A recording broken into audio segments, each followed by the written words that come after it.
Juliana Cavaleri is a clinical nutritionist who has helped many people improve their health and lose weight. She has bravely volunteered to help Magdalene, John, and I turn a new page in our fitness journey.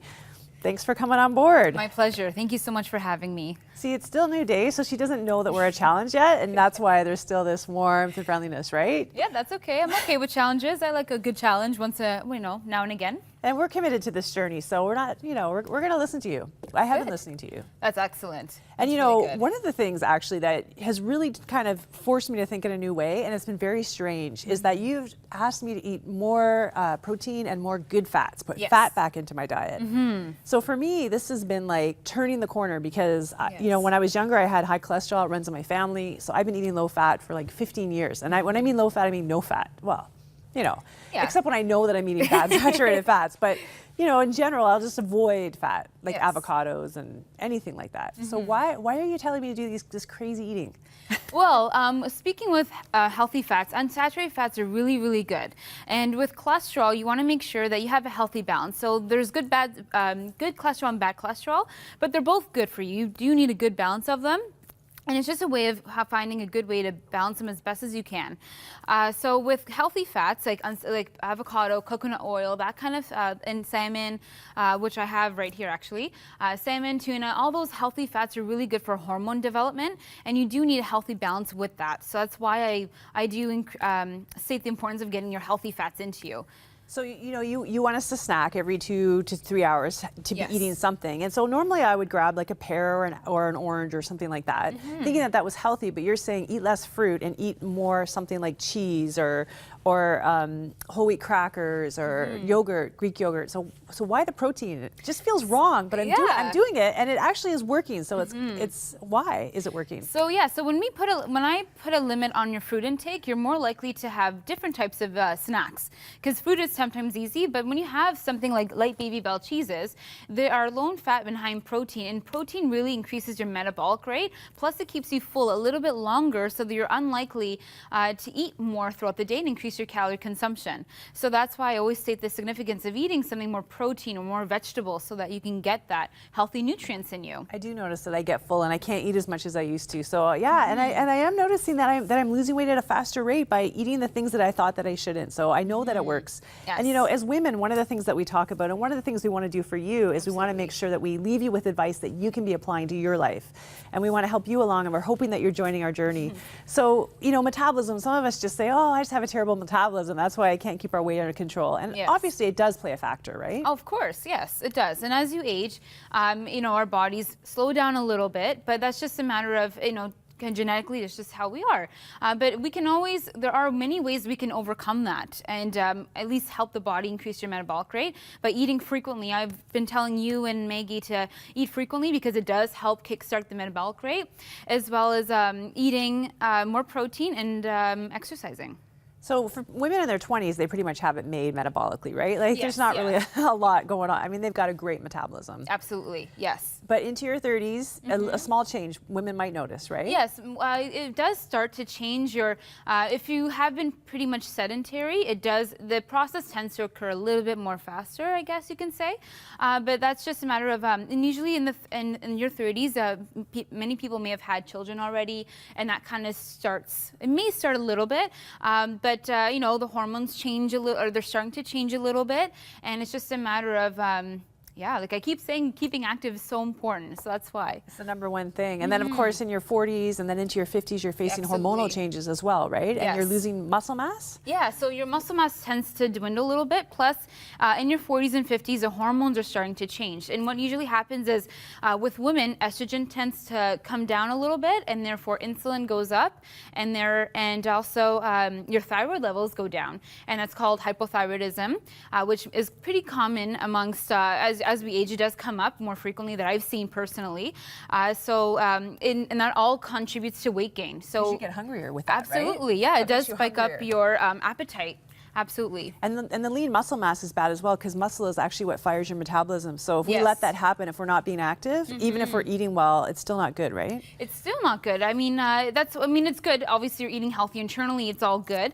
But by being active, your muscle is metabolically active tissue. So you want to keep them stimulated. And if they're not stimulated, that's when you're trying to lose weight appropriately, then the body, if you're not getting enough protein in your diet, will break down your muscle mass, which will dwindle your metabolic rate. That's another reason you're having me eat more protein. Yes. That makes total sense. Especially because you are being active. Absolutely. So what percent do we lose every decade as women of our metabolism? Did you say 5%? Yes, absolutely. 5 to 10%. Like I said, everyone's very, very different. So the range, it does change. But if you are sedentary, then the rate tends to occur more frequently than others. But if you are active, if you have always been active, then it does slow down the progression of decreasing your metabolic rate. And you can start at any time, right? If I haven't been active, say I'm a woman in my 50s or 60s who's watching this and says, it's not really been my thing. Could they start now and still get back some muscle mass? Can you get back muscle mass? Yes, you can. That's what I love about that is a big phrase that I always like to use is that it's never too late to create a whole new body, no matter what age. And I think that's really great because it gives you the empowerment. You know what? It's any age I can start, make a change, and eat healthier, be more active. It doesn't even have to be vigorous resistance training or aerobics. It can be very light. Even walking, maybe even walking with ankle weights is a great way to increase to tone your muscles and increase your metabolic rate. Absolutely. Okay, so every decade we need to eat less food and cut down our calorie consumption. But also, what else can we do? Like some people say if you eat certain foods, it'll increase your metabolism. Does that work? It does work to a certain extent. Not a lot of research or information is out there to really say, yes, for sure, this works. But based on what we've been talking about so far, you know that if you don't get enough protein in your body and you're trying to be active, your body does a really, really good job in preserving itself, and it will break down your muscle mass, which will decrease your metabolic rate. So therefore, you do need to get good lean muscles to increase your metabolic rate by eating lean sources of protein. So right here, I'm going to start off with chicken.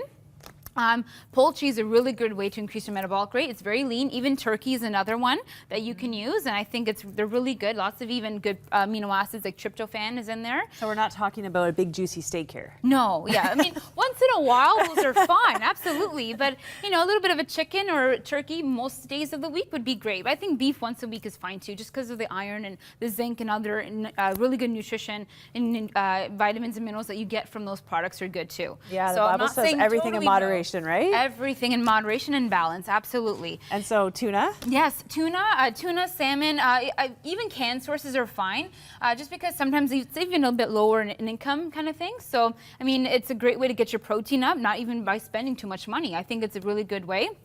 Plus, you can use it in many different ways and getting in salads, wraps, etc. So it's very versatile and how you can cook it and prepare it and eat it. Absolutely. And cheese too. I know I've been eating a lot more cheese. And what is the thing about Greek yogurt? Is it more protein rich than regular yogurt? Yes, and plus, if you kind of go for the lower sugar options, it makes a really, really good snack or part of your breakfast. You can even do a Greek yogurt parfait.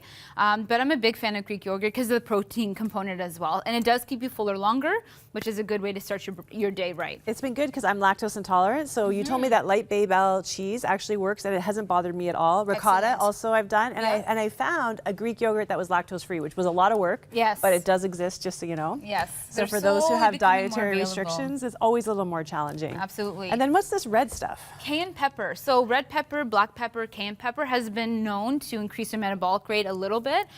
So it's a really good way to add into your ingredients and to add to your cooking. For example, for that chicken, I've used cayenne pepper for that one to season it. Best of both worlds. Yeah. So that's why you're doing it both ways, and that's really, really good to just increase your protein and increase your metabolic rate. And green tea instead of coffee? We don't have to cut coffee. You don't have to cook. Actually, coffee has been shown to, the caffeine component helps kickstart the metabolic rate, especially when you're before your exercise routine. It gives you that quick little energy boost. And a lot of even fit athletes kind of use coffee or a caffeine supplement to make their workouts a little bit more effective. But yeah, tea is really good. Tea has been known to increase your metabolic rate, plus it has many other health benefits that you can add on to your day. And why not?